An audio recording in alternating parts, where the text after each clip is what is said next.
Live from New Delhi, you're watching DD India Newshour, India's voice to the world. I'm Shubhendu Ghosh, coming up in the next hour. US lawmakers introduced resolution in Congress to terminate President Donald Trump's 50% tariffs on India. Trump says US forces to launch land strikes on drug traffickers after unprecedented success, intercepting 96% of drugs entering by sea. After talks with Prime Ministers of Thailand and Cambodia, Trump announces both countries to halt fighting. Cambodia reports Thailand still dropping bombs. India remembers the Bravehearts of 2001 Parliament attack.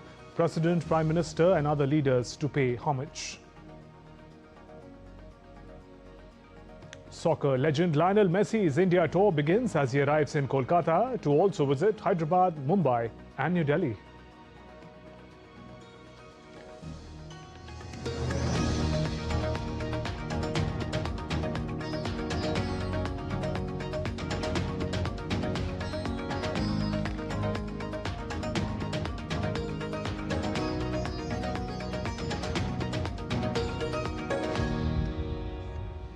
US lawmakers Deborah Ross, Mark Versey, Raja Krishnamurthy introduced a resolution to terminate President Donald Trump's national emergency, authorizing tariffs of up to 50% on imports from India, helping to restore Congress's constitutional authority over trade. The resolution follows a bipartisan Senate-passed measures to end Trump's Brazil's tariffs and rein in his abuse of emergency powers to raise duties on imports. Representatives have been leading voices in Congress opposing Trump's tariff agenda and calling for a reset of US-India relations. In October, they partnered with Congressman Ro Khanna and 19 members of Congress in urging President Trump to repair America's strained relationship with India and reverse his harmful tariff policies. Ending Trump's India tariffs is part of broader effort by congressional Democrats to reclaim Congress's constitutional authority over trade and stop President Trump from using emergency powers to unilaterally impose misguided trade policies.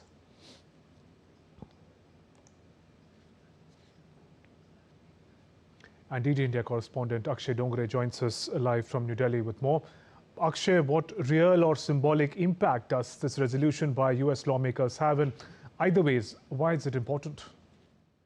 Well, Shubhendu, now the real impact will be seen once the bill is tabled in the Congress. If it passes through Congress, the Senate has to approve it. So it's a long way from here as far as the real impact is considered, and it will be seen by the people around the world. However, the symbolic significance of this move is quite significant, given the fact that there are lawmakers now, actively pushing President Donald Trump and the administration through, legislative means to reconsider the kind of tariff that has been implemented on India as far as a trade deal is concerned. Now we are talking about the 25% additional tariff that Trump administration has levied on India. Earlier, we saw that there was 25% tariff, and then Donald Trump accused India of doing business with Russia and implemented 25% additional tariff. So that is the aspect we are talking about. So it is going to be discussed in the Congress at least. It is going to be debated in the Congress. It is going to be brought in front of the U.S. administration, the Trump administration rather, and the world will see the kind of logic that will be given by the administration to either continue with the tariff or to have a rethink about it. So it's quite symbolic. It's quite symbolic to also see that the lawmakers are taking a pro-India stance, given the fact that both India and US have struggle for over a decade to restore the balance of relationship, to strengthen the ties between the two countries. Under Joe Biden administration, earlier administrations as well, we have seen that the pivot of Indo-Pacific, initiatives that were taken by the two countries, or the trade that had been improving, or the defense ties that were strengthening between the two countries are at a risk of by the kind of tariffs that are being implemented on India unilaterally. So it's quite symbolic in nature. And Akshay, meanwhile, can you tell us where does the ongoing India-US trade negotiations stand as of now? Well, that's an important question because both of the countries are engaged in, quite hectic trade negotiations. Both the sides are bargaining quite hard as far as their share of the trade is concerned. But we heard the Commerce Minister of India, Mr. Piyush Goyal, on 11th of December, where he said that if the US is happy with the kind of trade offers that India has made, then it can always sign the dotted lines. However, he also refused to give a deadline on it because in these kind of hectic parlays, you can't really give a deadline. You can't really tell what is going to happen when. However, things are heading towards a positive direction, and if things continue to go this way, we can have a deal as soon as early next year, or even maybe sooner than that. Back to you, Shubhendu. Akshay, thank you for joining us with those updates. The United States has removed sanctions imposed on Brazilian Supreme Court Justice Alexandre de Moraes. Washington had sanctioned Moraes under the Global Magnitsky Act in July, punishing the judge who oversaw the trial that led to former President Jair Bolsonaro's conviction for attempting a coup. Bolsonaro was convicted and imprisoned for attempting a coup after losing his 2022 re-election bid. Trump had called the trial witch hunt at that time. Welcoming the move, Brazilian President Luiz Inácio Lula da Silva said lifting of US sanctions represent a victory for Brazilian democracy, while noting that the other officials remain under penalties. Lula said he was pleased with the recognition that it was unjust to punish a magistrate for upholding a country's constitution. He revealed that during a conversation last week with US President Trump, they discussed removing the sanctions on Moraes. In other news, US President Donald Trump has again threatened to launch ground operations in Venezuela. His administration is also imposing new sanctions targeting vessels and shipping companies linked to Venezuela's oil sector, as well as relatives of Venezuelan President Nicolas Maduro. Speaking at the White House during an Oval Office event, Trump said the United States was now stopping 96% of drugs coming in by water and warned that people who are bringing in drugs to our country are targets. On Thursday, Trump had given a similar message, saying that drug traffic by sea was down 92% compared with 96% figure he cited on Friday. We are knocking out drugs at levels that nobody's ever seen before. We knocked out 96% of the drugs coming in by water, and nobody can figure out who the 4%. I wouldn't want to be the 4% either, but 96% of the drugs coming in by water. Every one of those boats you see get shut down, you just saved 25,000 American lives. But we knocked out 96% of the drugs coming in by water, and now we're starting by land, and by land is a lot easier, and that's going to start happening. And we're not going to have people destroying our youth, destroying our families. Forget about youth, everybody. Meanwhile, US seizure of the skipper tanker off Venezuela's coast on Wednesday marked the first US capture of Venezuelan oil cargo since sanctions were imposed in 2019. US officials stated the tanker was involved in transporting sanctioned oil from Venezuela and Iran. White House Press Secretary Caroline Leavitt said the United States would take the oil tanker it seized near the coast of Venezuela to a US port, intends to confiscate the oil it carried. Leavitt said the US is conducting investigations in accordance with law, including interviewing the crew and collecting evidence.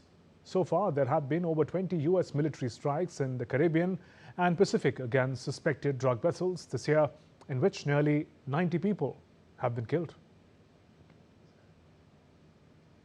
President Trump said on social media that Thailand and Cambodia have agreed to cease all shooting effective Friday evening. Trump said Thailand and Cambodia have agreed to go back to the original peace accord that he brokered earlier this year with the help of Malaysian Prime Minister Anwar Ibrahim. Thailand-Cambodia border conflict reignited on Sunday afternoon. Both sides accused each other of initiating attack and confirmed casualties. Thai Prime Minister Anutin Charnvirakul confirmed on Friday that there was no ceasefire yet with Cambodia and said he had spoken by telephone with President Trump, told him Bangkok was not the aggressor in the conflict with its neighbor. On the other hand, Cambodia has set up over 100 evacuation centers across 6 provinces, housing around 130,000 people. But the scale and speed of the displacement has created shortages of food, shelter, drinking water, and sanitation facilities. And for more on this story, joining us is DD India correspondent Akhilesh Suman. Akhilesh, why has the conflict between Thailand and Cambodia reignited? Actually, it's a very sad thing that once agreement was reached in Kuala Lumpur at the time of ASEAN summit, mediated by President Donald Trump. Again, some skirmishes started taking place in December. And what has happened that there is a Cambodian claim that there is a old landmine area that has been transgressed by Thai soldiers, and that is why some Thai soldiers were killed. So Thai people thought, the Thai government thought that it is a new landmine put by Cambodian government, and then they started fighting, and Thai started attacking Cambodian side. Thai has a modern military. Thai has very strong military. They have American F-16 aircraft, and they started bombing. In that bombing, that we hear the Siva temple that is situated in Cambodian side, that also have been affected a bit. The preservation, methodologies has been affected. Preservations, the whole, the way they preserve the temple, that is also getting affected. So I think India had also shown concern. But that this time Donald Trump, though has tried to say that the agreement has been reached. But we have to see that whether this agreement has been reached, because Cambodia is saying that yes, we want agreement, because Cambodia is a small country, very weak country in comparison to Thailand. But Thailand is not ready. So let's see that how it pans up again. A little more on that, Akhilesh. How much influence is President Trump likely to have in brokering peace again? I think Trump has, significant influence, because Trump supports Thailand. Thailand economy is very much dependent on America. That is why, Thailand foreign minister last week has said that tariffs should not be used to force peace between Cambodia and Thailand. So Thailand is, naturally under pressure. But Thailand wants its own say in the border areas. And Thailand doesn't want, any disturbance from Cambodian side while their military is patrolling in that area. So though in that side Cambodia is having an upper hand, but Thailand though say that I have the freedom to patrol in that area, and that is creating problem. But I think that America will reign in Thailand, and America will have enough influence on Thailand so that Thailand can come to terms with what Americans are telling. Cambodians are already ready. Cambodians are telling that we are obeying the ceasefire agreement, and what Mr. Trump has told yesterday, they want to follow. But let us see that how Thailand wants to go ahead with this. But what observers feel that Thailand will have to succumb to Trump pressure in this point of time, because Trump wants peace, and Trump wants peace for his personal reasons also, because he wants to also count that how many peace agreements he has, enforced in many parts of the world. Yeah. Akhilesh, thank you for joining us with those inputs. Moving on, British Prime Minister Keir Starmer met Belgian Prime Minister Bart de Wever in Downing Street to discuss the possible use of frozen Russian assets to support Ukraine amid concerns in Brussels about such a move. The leaders agreed to keeping up the economic pressure on Russia, and putting Ukraine in the strongest possible position would remain the only way to achieve a just and lasting peace. As European leaders look for ways to bolster aid to Kiev, Britain has said it is prepared to act alongside the EU to unlock immobilized Russian sovereign assets, most of which are held in Belgium. The Prime Minister also welcomed agreement from Belgium to strengthen efforts to tackle shared challenge of illegal migration, including greater collaboration on innovative solutions on returns and readmissions, enhanced law enforcement cooperation. A Russian airstrike damaged a Turkish-owned vessel in the port in Ukraine's Black Sea region of Odessa, Kiev. Erdogan called for limited ceasefire concerning attacks on ports and energy facilities in Russia-Ukraine conflict during face-to-face talks with his Russian counterpart Vladimir Putin on Friday. The attack came as Turkey in the past weeks warned of a worrying escalation in Black Sea after Ukraine claimed naval drone attacks on Russia-linked tankers in the area. On Russia-Ukraine peace plan, Donald Trump said Washington proposed free economic zone in Ukraine-controlled parts of eastern Donbass would work without giving further details. United States has suggested creating such an economic zone as a compromise. Tell us how this free economic zone would work in the Donbass and land that the Russians took by force. Well, I don't want to do that now. It's a very complex situation, but it would work, and a lot of people want to see it work, and we're going to. All I want to do is I want to stop the death of 25,000 people a month. Russia's embassy in Berlin categorically rejected claims by the German government that Russian-backed hackers had targeted German air traffic control in this year's general elections. In a statement, the embassy said the accusations of Russian state structures' involvement in these incidents and in the activities of hacker groups in general are baseless, unfounded, and absurd. Germany had accused Russia of cyber attack targeting its air traffic control and spreading disinformation ahead of February's general elections. The German Foreign Ministry spokesperson said in Berlin had absolutely solid proof. They say that Russia was behind the operations, but added that he could not go into the details because this would involve discussing the work of German intelligence services. He warned that Berlin would take a series of countermeasures to make Russia pay a price for its hybrid actions in close coordination with European partners. Germany has been Ukraine's second biggest supplier of aid since Russia launched its 2022 full-scale invasion and has accused Moscow of being behind drone flights near several European airports in recent months. Still to come on DD India Newshour. Donald Trump dismisses newly released photos with Epstein.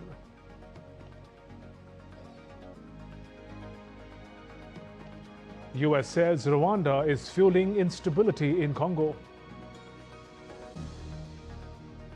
Christmas nativity scene made entirely of chocolates unveiled in Spain.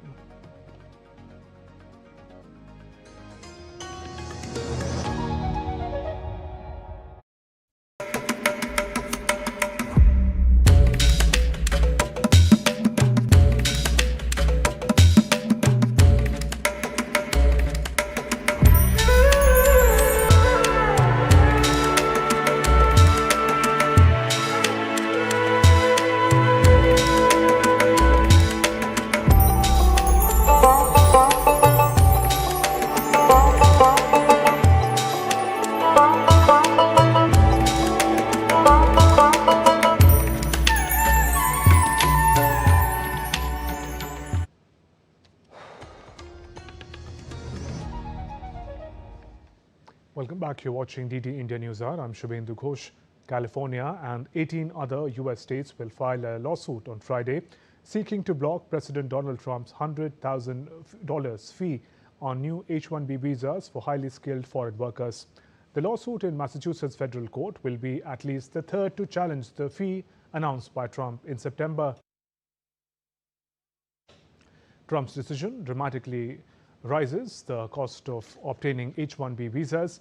Currently, employers typically pay between $2,000 to $5,000 in fees. Bonta's office in release said Trump lacks the power to impose the fee and that it violates federal law, which allows immigration authorities to collect only fees necessary to cover the cost of administering visa programs. The White House, in response to the other lawsuits, has said new fee is a lawful exercise of Trump's powers and will discourage employers from abusing the H-1B program. Critics of H-1B visas and other work visas say they're often used to replace American workers with foreign employees who will work for less. But business groups and major companies have maintained that workers on H-1B visas are a critical means to address shortage of qualified American workers. The U.S. House of Representatives on Friday voted to pass a bill that aims to speed up federal permitting of interstate natural gas pipelines by designating Federal Energy Regulatory Commission as the lead agency in the process. The Improving Interagency Coordination for Pipeline Reviews Act let FERC incorporate water quality assessments directly into its environmental reviews, eliminating delays caused by separate State Clean Water Act certifications. The bill is one of the several pieces of legislation aimed at speeding up permitting in Congress. Another bill called Promoting Efficient Review of Modern Infrastructure today also passed with bipartisan support. Passing broad permitting reform legislation has become a priority for the Congress in the coming year as the lawmakers seek to speed up the process to build out energy infrastructure needed to power growing demand for electricity from data centers to lower household energy costs, which have risen as a consequence.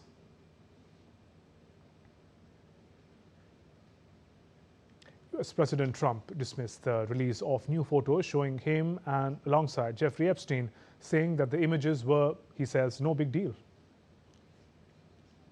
I haven't seen it, but I mean, everybody knew this man. He was all over Palm Beach. He has photos with everybody. I mean, almost, there are hundreds and hundreds of people that have photos with him. So that's no big deal. I know nothing about it. Democrats on a congressional oversight panel released more than a dozen new images from the estate of the late convicted sex offender Jeffrey Epstein on Friday, including photos of now President Trump. Trump is featured in 3 of the 19 photos shared by House Oversight Committee Democrats, who said they are reviewing more than 95,000 images produced by the estate. Former President Bill Clinton, former Trump aide Steve Bannon, Bill Gates and former Treasury Secretary Larry Summers also appear in a batch of images. The committee is continuing to obtain and release documents even as U.S. Department of Justice is expected to publicize unclassified Epstein files from its federal investigation late next week. Bulgaria's president will consult parliamentary parties on the formation of a new government next week, with snap elections likely. The Balkan EU member, which is introducing the euro from January, was plunged into fresh political turmoil after a series of anti-corruption protests in recent weeks prompted the government to resign on Thursday. If none of the leading parties are able to form a new government, Radev will have to appoint a caretaker cabinet and schedule new elections within 2 months. Parliament approved the government's resignation on Friday. Bulgaria has seen 7 snap elections in the wake of massive anti-graft protests in 2020 against the government of 3-time Premier Bokyar Borisov of Kerp. The European Union's poorest country is due to join Eurozone early next year. A Tunisian court sentenced prominent opposition figure Abir Moussi to 12 years in prison in what rights groups say is another step towards entrenching President Kais Saied's one-man rule. Moussi, leader of the Free Constitutional Party, has been imprisoned since 2023 after police arrested her at the presidential palace entrance on suspicion of assault intended to cause chaos. Moussi is one of dozens of prominent politicians currently behind bars amid growing criticism that Saied is escalating a crackdown on its critics, including journalists, activists, civil society groups, and opposition leaders. Last month, an appeals court handed jail terms of up to 45 years to dozens of opposition leaders, business figures, and lawyers on charges of conspiracy to overthrow Saied. The United Nations Special Rapporteur on Torture has warned that Pakistan's former Prime Minister Imran Khan is being held in conditions that could amount to torture and other inhuman or degrading treatment. Alice Jill Edwards urged Pakistan to take immediate and effective actions. It's been asked of Pakistan to take effective action to address reports of 73-year-old's inhumane and undignified detention conditions. Khan became Prime Minister in 2018 but was ousted in a no-confidence vote in 2022, has since been jailed on a slew of corruption charges that he denies. In a statement, Edwards said Khan's solitary confinement should be lifted without delay. He said visits from Khan's lawyers and relatives are frequently interrupted or ended prematurely while he is held in a small cell lacking natural light, adequate ventilation. Edwards has raised Khan's situation with the Pakistani government. South Carolina health officials confirmed 13 additional new cases of measles as widening outbreak of the vaccine-preventable disease in northwest part of the state has infected 126 people so far. At least 303 people are exposed to the highly contagious virus, have been placed in quarantine, and infected people are in isolation to curb the spread of the disease, the state health department informed. U.S. medical groups have grown increasingly concerned about the spread of vaccine-preventable disease under Health Secretary Robert F. Kennedy, Jr. The United States has accused Rwanda of fueling instability as the M23 rebel group in Eastern Democratic Republic of Congo threatens to derail U.S. President Trump's efforts to broker peace in the region. Rwanda's UN ambassador Martin Goga accused Burundi of an attack on Rwandan territory and said Rwanda is not waging war against Republic of Burundi and has no intention of doing that.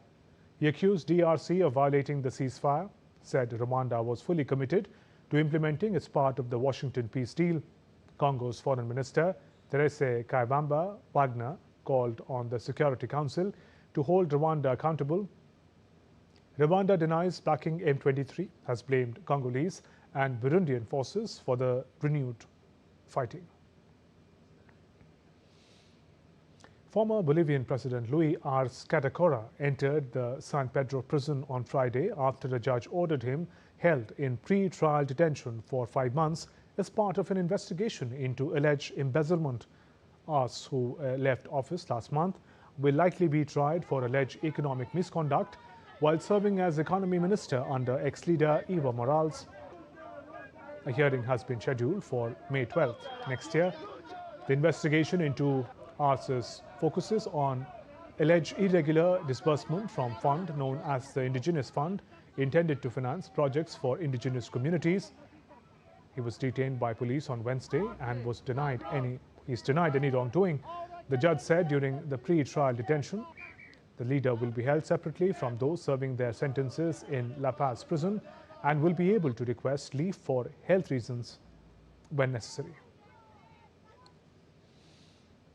Brazil's federal government plans to hold auction of Santos Port's massive Take-on-10 container terminal in the first half of March. Ports and Airports Minister Silvio Costa Filho said the auction has drawn interest from more than 10 potential bidders. The minister said that winning bidder is expected to invest over $1.1 billion to build and operate the terminal during the contract, and that the starting bids would be somewhere below that amount. Earlier this week, Brazil's Federal Audit Court voted to recommend that operators of existing container terminals at the Santos port be barred from participating in first phase of bidding, citing concerns over market concentration. The decision dealt a blow to companies such as Danish shipping group Maersk, MSC, and other already operating container terminals in Latin America's largest port. Let's now take a look at other stories making news around the world. Thousands of worshippers gather at the Basilica of Our Lady at Guadalupe in Mexico City, one of the most visited Marian shrines in the world. Many of them camped for several days after a long pilgrimage from across the country. The feast honoring the Virgin of Guadalupe is celebrated across the America and in the Philippines, and it's drawing crowds far beyond Mexico's borders. Christmas nativity scene made entirely of chocolate was unveiled in Spain's Galeros Artesanos Chocolatier. They made the scene using almost 1,800 kilograms of chocolate. The atelier claims the display, which also includes 100 chocolate figurines, is the world's largest chocolate nativity scene. Lisbon residents are not happy with the sky-high ticket prices for FIFA World Cup 2026 in the United States, Canada, and Mexico. The residents are quoting football as the sports for the elites. The fan group Football Supporters Europe called for FIFA to halt the sale of extortionate tickets, which it says will cost almost 5 times more than the 2022 tournament in Qatar. A specimen of the smallest hatchling of the rhinoceros species ever discovered has been described in detail at the British Journal of Systematic Paleontology. The fossil, unearthed in southern Brazil, consists of a skull measuring under 2.5 centimeters in length and was presented by paleontologists from Federal University of Santa Maria.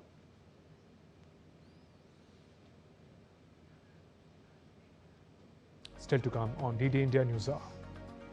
Ambassador of Jordan to India speaks on Prime Minister Modi's upcoming visit. India-Malaysia joint exercise Harima Shakti in Rajasthan. Namo Bharat crosses 2 crore trips in 2 years.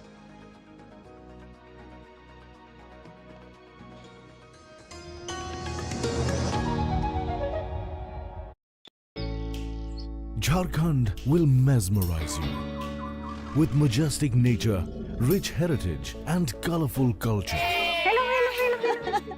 Johar. अरे it fits perfectly. Thank you. Full workout हो गया. Ready?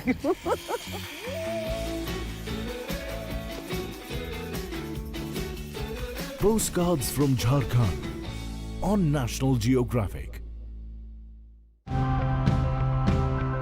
Green technology can really help protect our planet if it doesn't harm our communities in the process. The solar panels of all the 5 sets cumulative is around 80 kilowatt. So per year there is a saving of around 1 lakh units. As long as you have high concentrations versus low, then you can sort of harvest energy this way. Each village has its own unique problems. We need to develop a scientifically sound yet simple model that local people can understand and implement. Work outdoors where environmental conditions constantly change. Some weeds are larger, some smaller with different leaf shapes. With AI, many of them can be learned and controlled much more easily. That's why AI is a small revolution in this field.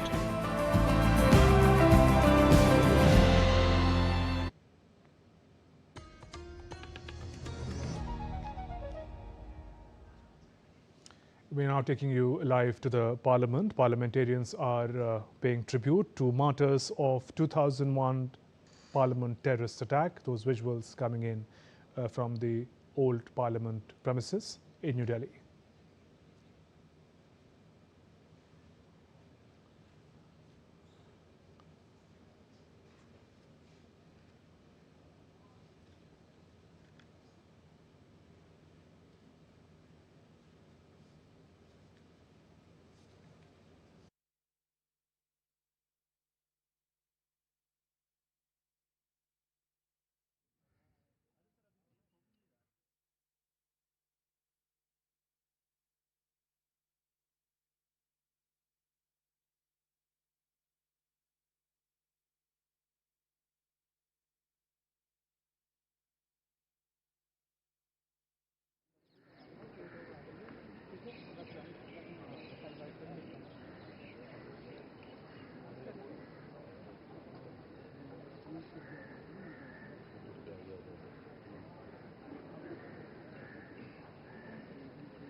ये श्रद्धांजलि समारोह उन शहीदों की याद में आयोजित किया जा रहा है जिन्होंने 13 दिसंबर 2001 को भारतीय संसद पर हुए आतंकवादियों के आक्रमण को विफल करते हुए अपने प्राणों की आहुति दी और भारतीय प्रजातंत्र की रक्षा की। हमें अशोक चक्र से सम्मानित शहीद जगदीश प्रसाद यादव, शहीद मातबर सिंह नेगी, शहीद कमलेश कुमारी, कीर्ति चक्र से सम्मानित शहीद नानक चंद, शहीद रामपाल, शहीद ओम प्रकाश, शहीद विजेंद्र सिंह, शहीद घनश्याम और सीपीडब्ल्यूडी के कर्मचारी शहीद देशराज की शहादत पर गर्व है। इन सभी शहीदों को हम श्रद्धापूर्वक नमन करते हैं। अब सीआईएसएफ की सम्मान गार्ड शहीदों के सम्मान में सलामी देगी।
Now we'll observe silence in honor of the martyrs.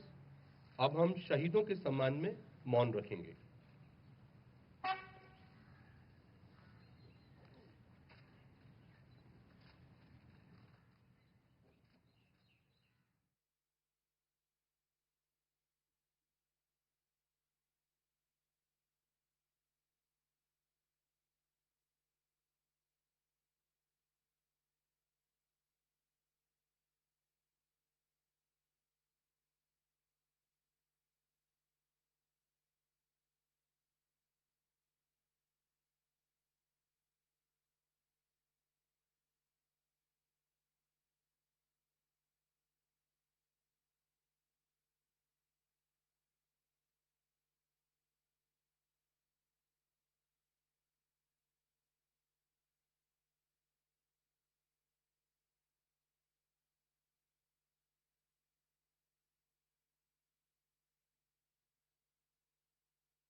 Now all the dignitaries will pay floral tribute to the martyrs.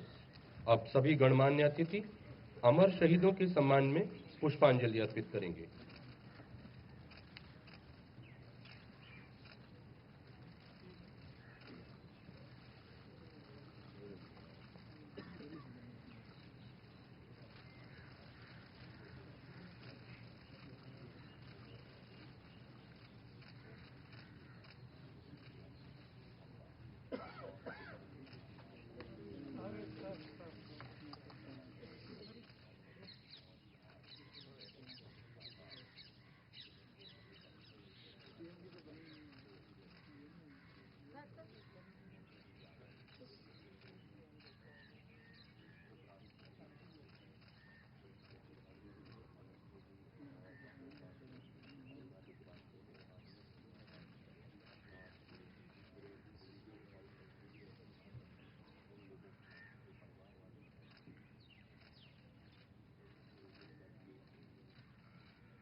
देख रहे थे आप संसद पर हुए And this was visuals of parliamentarians paying their respects to the martyrs of the 2001 Parliament terror attack. Prime Minister Narendra Modi, Vice President C.P. Radhakrishnan led the nation in paying their respects. Meanwhile, sharing on X, President Draupadi Murmu wrote, and I quote, "The nation salutes the courageous heroes who laid down their lives while protecting our parliament on this day in 2001. Their valor and devotion to duty continues to guide our national spirit. The country remains indebted to them and their families on this day. We reaffirm," she says, "India's commitment to fight terrorism in all its forms," unquote. And remembering the sacrifices of Bravehearts, Defence Minister Rajnath Singh writes on X, and I quote, "Remembering and paying heartfelt tributes to the brave security personnel who stood as an unbreakable shield during the cowardly terror attack on Parliament House. They laid down their lives to protect the soul of our democracy. Their courage, supreme sacrifice and unwavering sense of duty will forever live in the nation's conscience and inspire India's resolve," unquote. Prime Minister Modi will be on a three-nation visit to Jordan, Ethiopia and Oman from 15 to 18 December. Ahead of Prime Minister's visit to Jordan, DD India's Tapash Bhattacharya spoke with Ambassador of Jordan to India, Yusuf Abdul Ghani. Ambassador said Jordan looks at India as a big brother in the region. Prime Minister Modi's visit will further strengthen diplomatic ties between the two nations.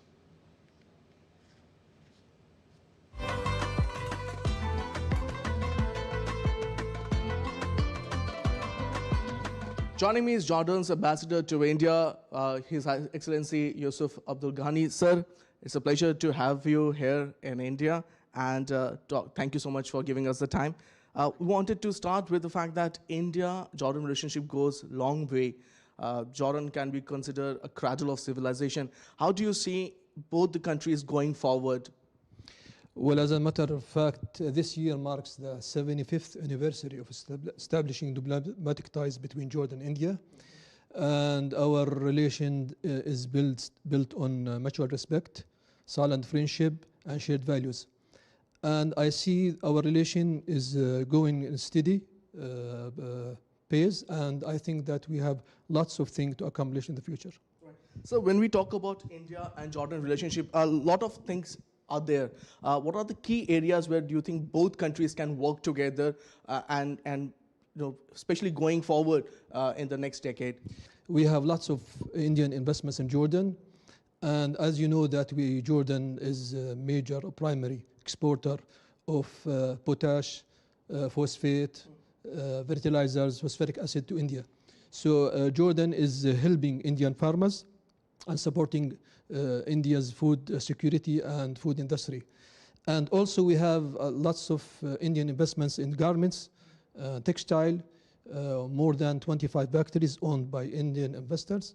They export to the US market more than $1 billion a year. The trade balance for that last year reached almost about $3.5 billion. And India is the fourth largest trade partner to Jordan. So we are thinking now of exploring new venues of cooperation in IT sectors, AI and transportation and renewable energy and other fields that we are keen to have Indian investment in. So a lot of people talk about that Jordan could be the gateway to West Asia. How do you see India-Jordan relationship vis-a-vis the defense and security aspect as well? Yeah, you know that in 2018, His Majesty visited India here, and we signed several memorandum of understanding in military cooperation, military industry, cybersecurity. So we are looking for also these venues of cooperation with India. So when we talk about, as I mentioned, it's a gateway to West Asia. How do you see India getting help and Jordan also taking a benefit from that aspect also? With it's West Asia currently is a bit of a turmoil, and things are happening, a lot happening. How do you think Jordan can help India and vis-a-vis take help from India in that regard? Yeah, you know that we have a strategic location in Jordan. Jordan is in the heart of West Asia, and we are keen to have more cooperation with India and to have more Indian investments, more Indian international companies and investors coming to Jordan and industries. Jordan is very close to many major and big Arab countries and close to Europe as well. And so we can have, and we have an easy access to other markets, and we are developed regarding of health sectors, education, industry, agriculture.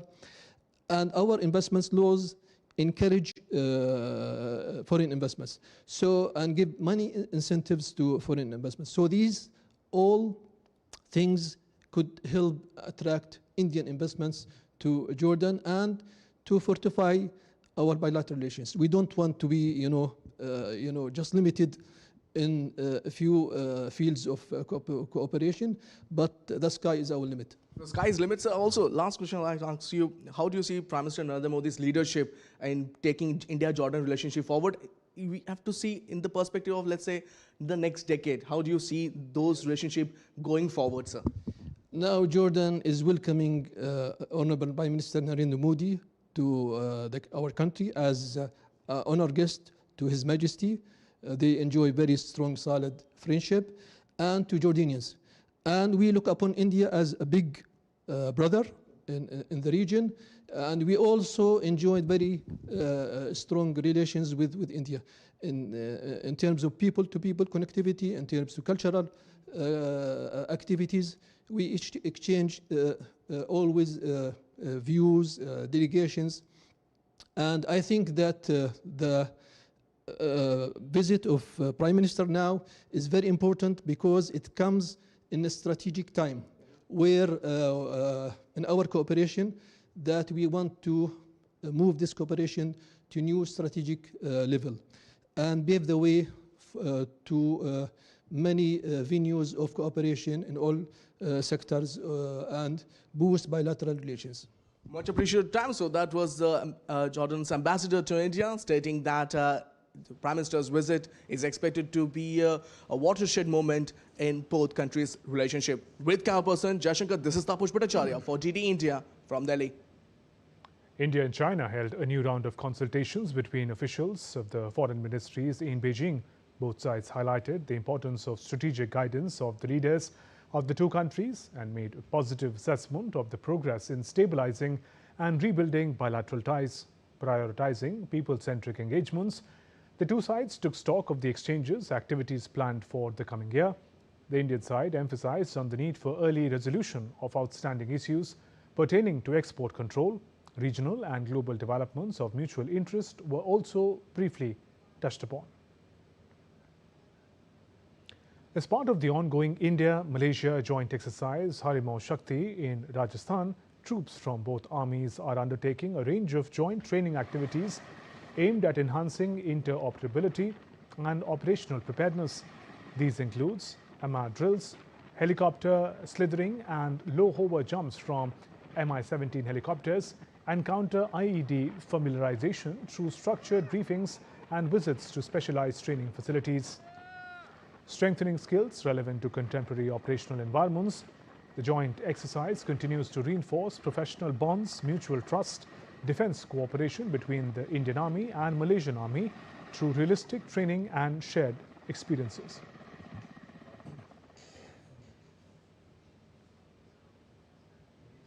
Moving on, launched in October 2023, Namo Bharat has crossed a major milestone, recording over 2 crore commuter trips within 2 years of operations.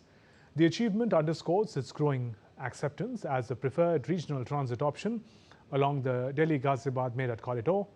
By July 2025, monthly ridership had risen close to 15 lakhs. According to the corporation, average daily ridership now stands at between 55,000 to 60,000 passengers.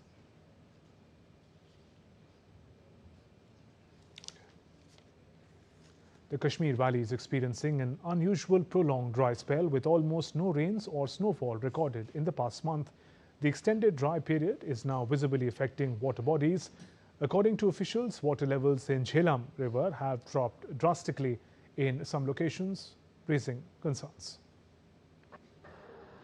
The Kashmir Valley is experiencing an unusual and prolonged dry spell, with almost no rain or snowfall recorded in the past month.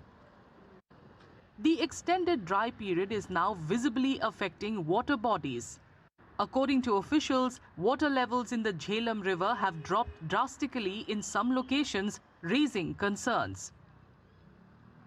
Since October, नवंबर नहीं बल्कि अक्टूबर से ही चल रहा है जो हमारा ये dry spell, इससे हमारा वाटर लेवल जो है वो बहुत लो हो गया है। मिसाल के तौर पर हमारा अनंतनाग से जितने भी हमारे ट्रिब्यूटरीज थी, विशु नाला था या अपना लेदर नाला था या रुमशी, इस पे पानी बिल्कुल ही नहीं रहा है। तो उसका असर तो हमें झेलम पे भी बड़ा। झेलम में इस वक्त हमारा संगम में 0.56 फुट पानी इस वक्त लेवल जो वहाँ बता रहा है। Despite the drop in water levels, officials say that the supply of water from the river remains stable for now. However, they warn that if the dry spell continues for a longer period, some parts of the valley may face a shortage of water. अभी तक तो वैसे इसका अभी नगर में water supply की बात करूं तो कोई मेजर इम्पैक्ट अभी हमारे वाटर सप्लाई पे नहीं पड़ा है, क्योंकि आल्दो झेलम का वाटर लेवल तो कम हुआ है, लेकिन झेलम से हमारा बड़ा जो हम झेलम से पानी उठाते हैं वो that is not the major source. हमारे यहाँ पे 5 मेजर फिल्ट्रेशन प्लांट है, रंगील में है, निशात में है, गांदरबल में है, सुखनाग में है, और उनसे हमारा 92 MGD के करीब वाटर ट्रीटमेंट की कैपेसिटी है हमारी। तो प्रेजेंटली आज की डेट में भी we are treating 92 MGD of water supply वहाँ से। तो वहाँ पे तो अभी कोई शॉर्टफॉल नहीं आया, बट जैसे ड्राई स्पेल चल रहा है और एज़ पर जो लग रहा है कि ये थोड़ा एक्सटेंड ही होगा आगे, तो वी आर एंटिसिपेटिंग कि आगे थोड़ा सा इसमें शॉर्टफॉल आ सकता है। Authorities have urged residents to use water judiciously and cooperate with any temporary regulations that may be implemented to ensure fair distribution of water as the dry spell continues. You're watching DD India Newshour. Time now for all the action from sports. Messi fever grips India as the soccer legend began his much-awaited GOAT India tour. This is Messi's first visit to India since 2011, and his itinerary is packed with events fans have been dreaming about for years. The legendary footballer visited Kolkata and played a friendly match at Salt Lake Stadium, where Argentina defeated Venezuela 1-0. His 4-day GOAT tour began from City of Joy, Kolkata. He will then move to Hyderabad and then to Mumbai on December 14th before ending the highly anticipated tour in the national capital, Delhi, on December 15th.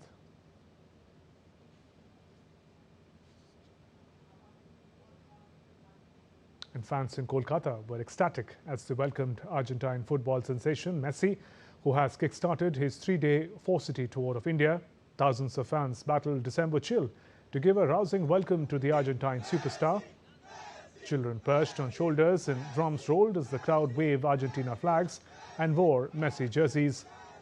Messi was welcomed with a massive outpouring of fan enthusiasm, with supporters gathering outside his hotel to catch a glimpse.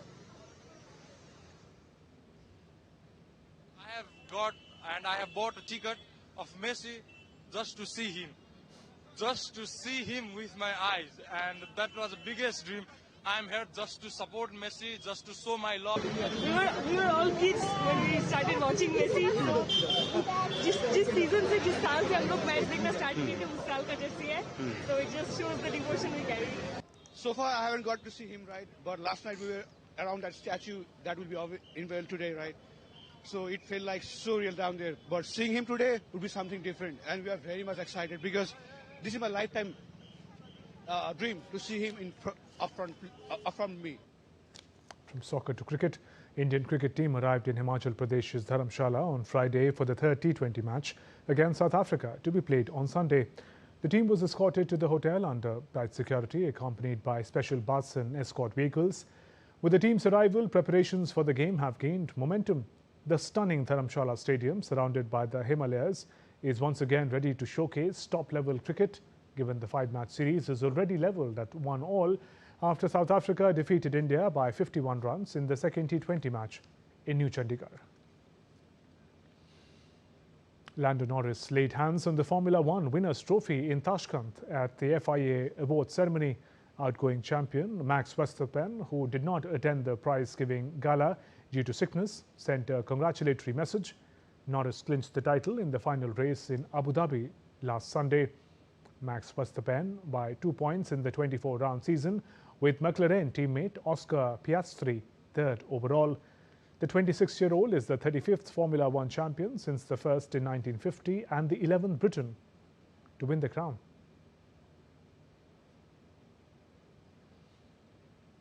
Libya's National Museum reopened in Tripoli after being closed for more than a decade, giving the public a chance to view some of the country's most remarkable historical treasures for the first time since the revolution that toppled Muammar Gaddafi.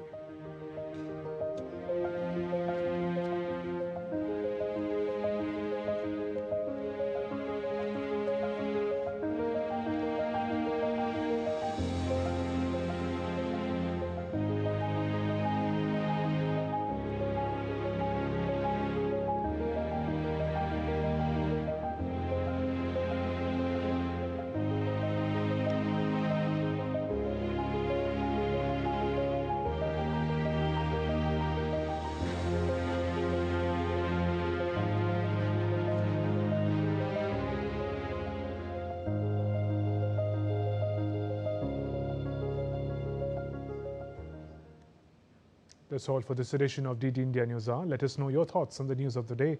For those on the go, you can get all the latest news and updates from India and across the world on DD India mobile app.